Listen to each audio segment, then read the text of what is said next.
महाराष्ट्र के नागपुर से एक दिल दहला देने वाला मामला सामने आया है, जहां एक 25 साल के बेटे को पढ़ाई को लेकर अपनी माता पिता की बातें इतनी खलने लगी कि इस बेटे ने अपने माता और पिता दोनों को ही मौत के घाट उतार दिया। जब पुलिस घर पहुंची तो आरोपी बेटे ने पुलिस को पहले यह बताने की कोशिश की कि उसके माता पिता ने आत्महत्या की है, लेकिन जब पुलिस ने आरोपी से सख्ती से पूछताछ की तो उसने अपना गुनाह कबूल लिया। आखिर क्यों इंजीनियरिंग कर रहे इस छात्र ने अपने माता और पिता दोनों को मौत के घाट उतारा, इसकी पूरी जानकारी आपको इस वीडियो में देंगे। नमस्कार, आप देख रहे हैं लोकमत हिंदी। मेरा नाम है सोनू कनौजिया।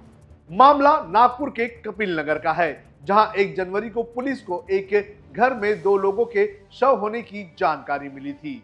जानकारी मिलते ही पुलिस की एक टीम उस घर पर पहुंची। यहां पहुंचकर पुलिस ने देखा कि घर में रहने वाले लीलाधर डाखोले और उनकी पत्नी अरुणा डाखोले की लाश है। घर में खून भी फैला हुआ था। पुलिस को पहली ही नजर में लग गया था कि यह कोई सुसाइड का मामला नहीं है। पुलिस ने शवों को पोस्टमार्टम के लिए भेज दिया और मामले की जांच शुरू कर दी। जनवरी 2025 सुबह 9 बजे के करीब हमें 112 नंबर पे कॉल आया था कि एक घर में 2 डेड बॉडीज़ है। तो हमने वहाँ पे जाके चेक किया तो वो पति पत्नी की डेड बॉडीज़ थी और उनका जो पति है उनका नाम लीलाधर डाखोड़े है और पत्नी जो है अरुणा डाखोड़े है। तो फिर वहाँ पे स्पॉट पे पहुँचने के बाद वहाँ पे खून वगैरह था घर में बहुत सारा। तो प्राइमा फेसी हमें लग रहा था कि यहाँ पे कुछ तो सस्पिशियस है, इसमें कुछ हुआ रहेगा फॉल प्ले। तो ज़्यादा जानकारी लेने के बाद ऐसा पता चला कि उनका जो बेटा है, नाम है उसका उत्कर्ष डाखोड़े, ये 25 साल का है, इंजीनियरिंग का स्टूडेंट है। तो उसको हमने थोड़ी तहकीकात की, थोड़े सवाल पूछे तो उसके बाद उसने कन्फेस किया है कि उसने ही अपने माँ बाप का खून किया है। पुलिस ने अपनी जांच के दौरान मृतकों के बेटे उत्कर्ष डाखोले को पूछताछ के लिए बुलाया। पहले तो उत्कर्ष ने यह बताने का काम किया कि उसके माता पिता ने आत्महत्या की है, लेकिन जब पुलिस ने उससे सख्ती से पूछताछ की तो उसने अपने माता पिता की हत्या की बात कबूल ली। उसने पुलिस को बताया कि वो इंजीनियरिंग का स्टूडेंट है, लेकिन पिछले कई सालों से वो इंजीनियरिंग पास नहीं कर पा रहा है और इसी के चलते उसके माता पिता उसे फील्ड बदलने के लिए कह रहे थे और उनकी यही बातें उसे नागवार गुजर रही थी और इसी के चलते उसने हत्या कर दी। उसने पुलिस को बताया कि उसने 26 दिसंबर को ही अपने माता पिता की हत्या कर दी थी। उसके बाद वो दोनों के डेड बॉडी को ठिकाने लगाने के चक्कर में था, लेकिन ये उससे नहीं हो पाया।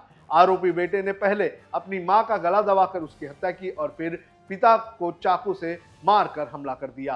अभी तक जो हमने इंट्रोगेशन किया है ये आरोपी का, उसमें ये प्राथमिक जानकारी आगे आई है कि वो 26 तारीख को 26 दिसंबर के दिन उसने ये सब वारदात की है कि जिसमें पहले उसने अपनी माँ को मारा, उसने गला दबा के हत्या की है, उसका ऐसा कहना है।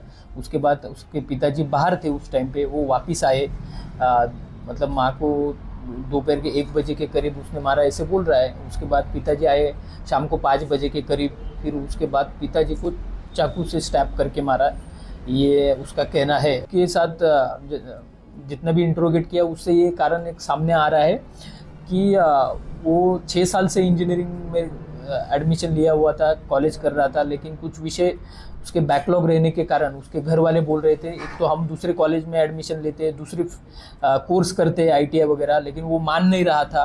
तो घर वाले ये भी बोल रहे थे कि तुम खेती वगैरह करो, तुमसे नहीं हो पाएगा। तो उसका गुस्सा उसके मन में था कि मुझे ज़बरदस्ती ये कॉलेज से निकाल रहे हैं। तो उसने थोड़ा प्लान वगैरह करके ही फिर ऐसा किया है। आरोपी ने अपनी बहन को इस घटना की भनक भी नहीं लगने दी। इसके लिए उसने एक साजिश भी रची थी। उसने अपनी बहन को बताया था कि उसके माता पिता मेडिटेशन के लिए गए हुए हैं और वहां पर फोन भी नहीं लेकर जा सकते हैं, जिसके बाद उसकी बहन को उसने अपने एक परिजन के घर भेज दिया और उसके बाद इस पूरे हत्याकांड को अंजाम दे दिया। पुलिस ने आरोपी उत्कर्ष डाखोले को गिरफ्तार कर लिया है और मामले की जांच शुरू कर दी है। वहीं ये मामला सामने आने के बाद इलाके में सनसनी फैल चुकी है।